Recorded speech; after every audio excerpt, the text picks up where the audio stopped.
ઉતરી જઈએ. તમે પોલીસ સ્ટેશને FRI નોંધાવવા માટે જાઓ ને, આપણે FIR, આ 3 વસ્તુ યાદ રાખવાની.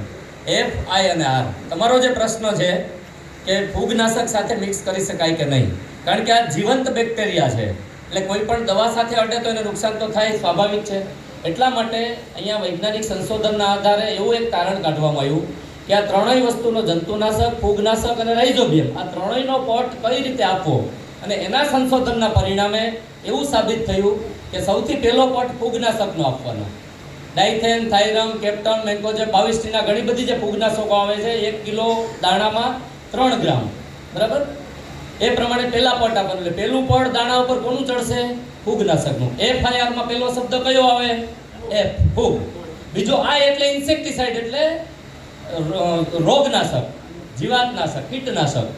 ઇમિડા, ક્લોપ્રિડ, ક્લોરપાયરીફોસ, મુંડા, કે જે કાંઈ દવાનો પટાકો હોય પછી ફૂગનાશકની ઉપર આપવાનું. અને છેલ્લે રાઇઝોબિયમ, સૌથી ઉપર પડાનું ચડાવવાનું છે, કારણ કે આ જીવંત બેક્ટેરિયા છે. તમે આનો પટ આપી અને ભેજ હોય ત્યારે જ વાવેતર કરવાનું છે. આ ખાસ યાદ રાખજો.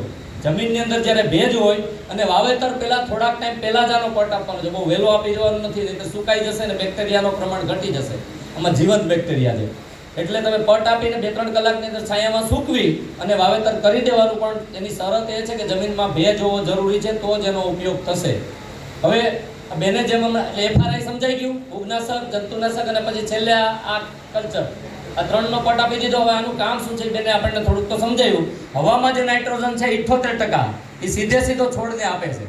એ સિવાય આની અંદર બીજા બેક્ટેરિયા પણ છે કે જે જમીનની અંદર રહેલા અલભ્ય તત્વો છે, કે જે જમીનની અંદર ફિક્સ થઈ ગયેલા હોય, છોડ લઈ શકતો નથી. આપણે પણ કાચા ઘઉં ખાઈએ કોઈ દિવસ? કાચા ઘઉં ખાતા નથી. કાચો બાજરો ખાઈએ નથી ખાતા. દળાવીએ, લોટ કરીએ, પછી એને પેલો કરીને રોટલા બનાવીએ કે રોટલી બનાવીએ, પછી જ ખાઈએ ને. શું કામ? કારણ કે સુપાચ્ય સ્વરૂપમાં હોય તો જ પચે, બાકી ઘડીકમાં પચે નહીં. તો વનસ્પતિ પણ જીવંત વસ્તુ છે, એને પણ સુપાચ્ય સ્વરૂપમાં, અવેલેબલ ફોર્મની અંદર, ઉપલબ્ધ સ્વરૂપની અંદર ફેરવવું પડે. અને એ કામ આપણે જમીનની અંદર રહેલા સૂક્ષ્મ જીવાણુઓ કરે છે. એટલા માટે વર્ષોથી આપણે બધા દવા અને ખાતર નાખીને આપણી જમીનની અંદર જીવાણુનું પ્રમાણ ઘટાડી નાખ્યું, જેને કારણે હવે તમે જોશો તો મગફળીના છોડવા ઉપડશો, ગાંઠો નાની થાય છે, કારણ કે રાઇઝોબિયમનું પ્રમાણ જ ઘટી ગયું. ઉપયોગી જીવાણુ જે જમીનમાં હતા એ ઘટી ગયા, મરી ગયા. એટલા માટે જ આ ઉપરથી એનો ઉપયોગ કરવાની ભલામણ કરવામાં આવે છે, અને બહુ સારામાં સારું રિઝલ્ટ આ પેલાનું છે. બરાબર છે? એટલે તમને